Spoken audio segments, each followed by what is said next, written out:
The latest DJI Fly update allows iPhone owners to actually use the quick transfer function to move photos and videos from the drone to your phone. In previous versions, it never quite worked. The workaround was to turn off cellular data first, which meant you could not make or receive calls while transferring files. Inconvenient, to say the least. It meant the majority of us just waited until we got back to the computer. But now we can do it from anywhere, as we always should have.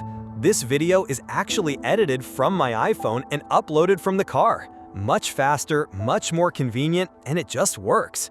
It's great. Not a function that they have talked about in this upgrade, which is why I made this video. It's really going to prove useful, not just to me, but to every DJI owner with an iPhone. It is really kinda cool. Also, flying backwards between trees is really good practice. I recommend you try it sometime. Peace.